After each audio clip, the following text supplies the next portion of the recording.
Headlights by Mark Slade. Shawn rose from his bed, feeling the dampness of sweat on his arms. He rubbed the middle of his forehead with 2 fingers and yawned. Outside his bedroom window, the sun was setting. In another 3 hours, he would make his way down Highway 20 to the warehouse and work another 12-hour shift, boxing up assorted chocolates and placing them on a pallet. Cora was in the other room, playing on the computer. He could see the light from the monitor flicker in the dark room across the hallway.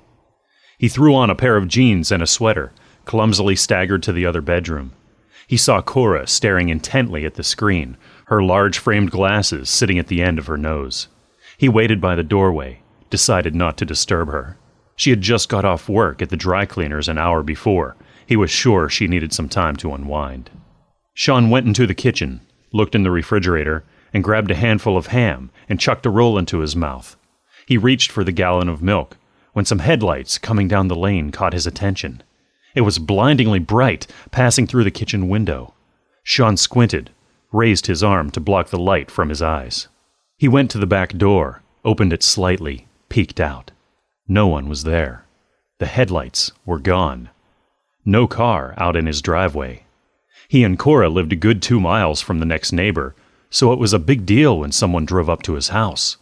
In the past year, only Cora's dad had visited, and maybe Jones from work.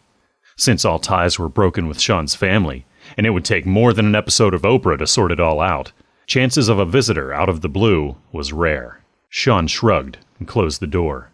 Strange, he said to himself. Maybe I'm still dreaming. He poured himself a glass of milk, took a long sip. Then he placed the glass on the table and went to the room where Cora was still watching YouTube on the computer. Shawn leaned against the doorway. Hey, he said, his voice booming. It took a second before Cora realized he had said something. She removed the headphones from her tangled brown hair, smiled. You said something? Shawn nodded. How was your day? Okay, didn't know you were up. Cora swirled around in her swivel chair.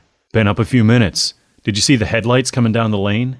Shawn rubbed the sleep out of his eyes. No, who's here? Cora folded her arms, stretched her neck to see out the window. That's the weird thing. Nobody is here. I saw the headlights, almost blinded me. I poked my head out the back door, no car there. Shawn shrugged, laughed. I bet you were dreaming or something. Cora stood. She walked up to Shawn and kissed him. That's what I thought too, but I don't know. Cora patted him on the stomach. I'll go make you some eggs. How's that? Yeah, okay, Shawn said. He stepped aside and let her past him. He followed her to the kitchen. Shawn rose from his bed, feeling the dampness of sweat on his arms. He rubbed the middle of his forehead with 2 fingers and yawned. Outside his bedroom window, the sun was setting. He saw the headlights coming down the lane. He slid on a pair of jeans and a shirt. He ran through the hall and into the kitchen. He opened the back door and stepped out on the cold ground.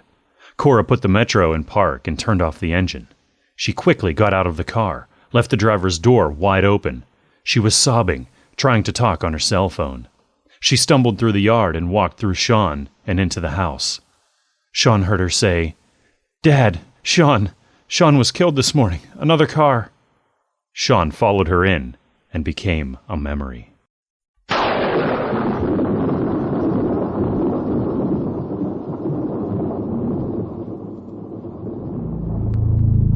You've been listening to Dead Airwaves. Headlights by Mark Slade. Read by Cory Graham. Theme music by Tim Slade.